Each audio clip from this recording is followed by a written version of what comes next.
Contracts and information security. We got that third party. The only real control we have over them is a contractual control. Guarantee they deliver to us, guarantee they keep our stuff safe, guarantee that they're going to provide proper security. That's all by contract. In the U.S., contracts are sacrosanct. They are the determination of law. You go to court, it's what the original contract says. That's best evidence. Copies are not as good. Best evidence overrules witness testimony, everything else. We want these contracts to be written right. We want them reviewed by lawyers.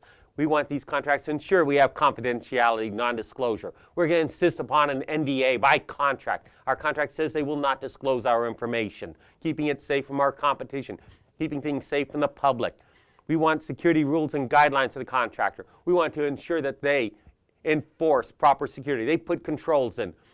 Everything that we would do, they would do. They might do it differently, but it should provide the same level. And we can enforce that by contract. And finally, we want to make sure they're really doing the right thing. They're not just giving us lip service. Of course we have an alternate site in case of a disaster. You know, it might be a good idea if we actually go out there and look and see the alternate site. I remember one audit I was doing, this one company, years they were saying they had alternate sites and all these other wonderful things. I finally get out there to do an audit on them. And I go, let's see your alternate site. I want to go inspect it. I'm sorry, we're having some construction there.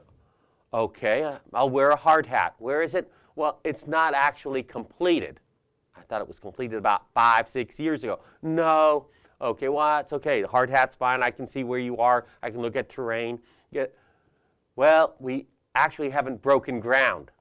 Well, it's sort of sounding worse and worse. End of the story, they hadn't even funded research into building an alternate site. No money there. They hadn't broken ground. They hadn't bought ground. They hadn't made plans. Never existed. That right to audit allowed me to see. Otherwise, I'd have to just take their word for it. Well, they lost their contracts. They ended up having to sell out to another company because they got audited, and it turned out they had lied.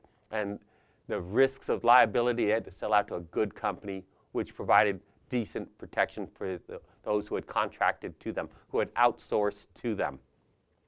You want that right to audit. You want to make sure that you're actually doing the right thing.